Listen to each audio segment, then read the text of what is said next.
Israel just launched an all-new large-scale offensive in Gaza, with the Israeli army announcing what it called extensive ground operations, and Israeli PM Benjamin Netanyahu claiming that the military will take full control over the whole of the territory. And so with that, the country is seemingly following through on a plan previously approved by the country's security cabinet to forcibly displace virtually all of the 2 million Palestinians that are left in the enclave and flatten almost any building that remains standing. And all of that is, notably, you have the UN reporting today that 92% of homes in Gaza have already been destroyed or damaged, all while countless people have been displaced multiple times. And in fact, with that, we've already seen the IDF ordering the evacuation of the second largest city in Gaza today for what it described as an unprecedented attack. With this being as reportedly Israeli strikes over just the past 72 hours leading up to this morning killed more than 300 people, many of them women and children. With, for example, in one case, an attack on a school turned shelter inside of a refugee camp, reportedly killing 5 people, including a woman and a girl, and wounded 18, mostly children, according to the hospital that received the casualties. And beyond that, this past week, it's been one of the deadliest weeks in Gaza in months. Last Tuesday, for example, Israeli strikes near a hospital reportedly killed at least 28. And the next day, Israeli bombing reportedly killed as many as 80 people, including at least 22 children. And then from Thursday morning through Friday, the Israeli military reportedly killed more than 250 people. And so now, according to the territory's health ministry, the total direct death toll has passed 53,000, with most of them being women and children. And this is notably several thousand have been killed since an Israeli-Hamas ceasefire went into effect back in mid-January. Because as you might remember, after the first 6-week phase of that deal expired on March 1st, Israel refused to move on to a second phase that would have aimed at ending the war and getting all the remaining hostages released. And this is, you then had Hamas rejecting an alternative Israeli proposal, and the Israeli government then cutting off all supplies to Gaza and relaunching its offensive. And actually with that, you now have Netanyahu's office announcing that alongside the latest offensive, that it would be allowing a, quote,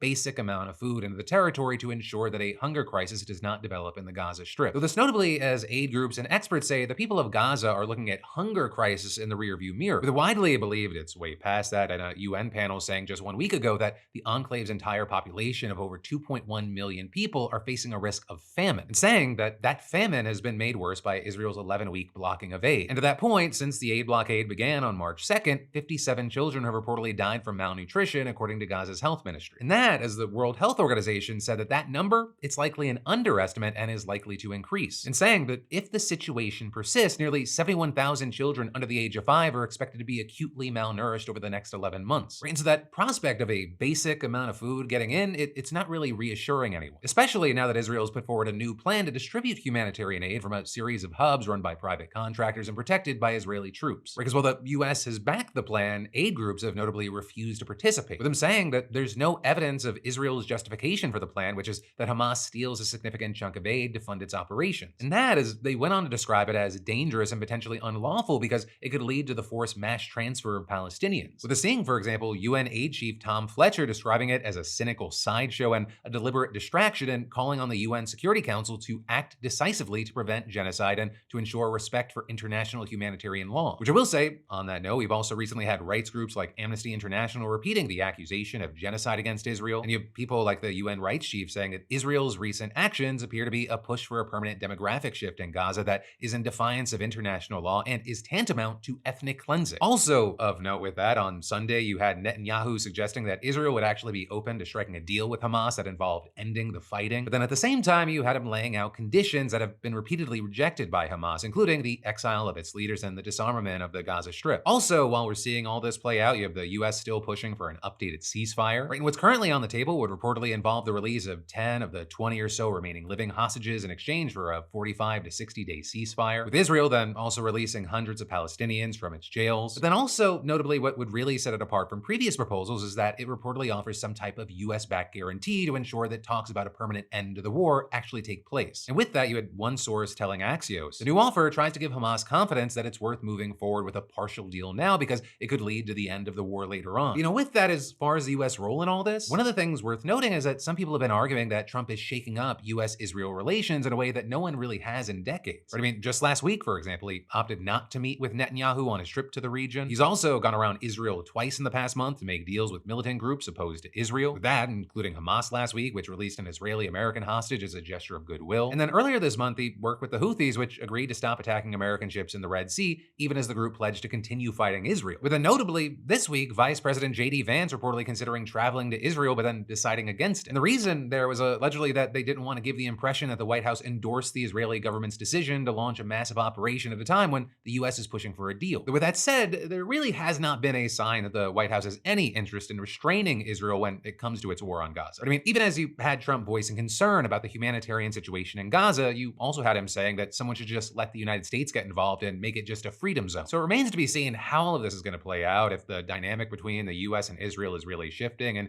what else is going to come from this.